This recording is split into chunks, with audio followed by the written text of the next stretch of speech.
Сәлеметсіздер ме балалар? Бүгін өтілетін сабағымыздың тақырыбы Тынымбай Нұрмағамбетовтың анасын сағынған бала әңгімесі. Сабақтың мақсаты әдеби шығарманың тақырыбы мен идеясын анықтау, сюжеттік дамуын сипаттау. Танымал қазақ жазушысы Тынымбай Нұрмағамбетов 1945 жылы 10 маусымда Қызылорда облысы Жаңақорған ауданының Бірлік кеңшарында дүниеге келген. 1968 жылы Қызылорда қаласындағы Гоголь атындағы педагогикалық институтының қазақ тілі және әдебиеті факультетін бітіргеннен кейін еңбек жолын көп тиражды Су құрылысшысы газетінен бастаған. Қызылорда облыстық радио комитетінде істеген.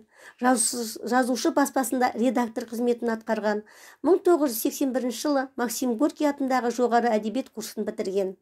Айманов атындағы Қазақфильм киностудиясының сценарийлық коллегиясында қызмет істеген.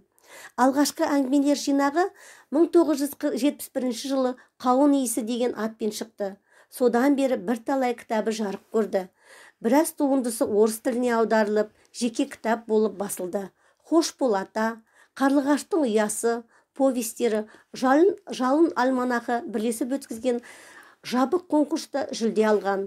Орыс тілінде шыққан «Қауын иісі» кітабы үшін бүкіл одақтық Максим Горький атындағы конкурстың дипломын ие болды. Халықаралық қазақ пен клубы сыйлығын алған, құрмет орденінің иегері. Табалдырығына табын, жоғалған көл, кемпірлер үкімі пьесаларының тырнала ұшып барады телефильмі сценарийінің авторы. Кітаптары «Қауын иісі», «Хош бол ата», «Қарлығаштың ұясы», «Ата қоныс», «Запах дыни», «Тұнық су», «Там где горел очаг», «Талисман», «Бәйтеректер», «Туған ауыл түтіні», «Балалық шақтың әуендері», «Таңдамалы», «Айқай». 2008 жылы жазушы баспасының «Ауғанды құстар» әңгімелер жинағы басылып шығады. Анасын сағынған бала әңгімесі осы да жарияланған.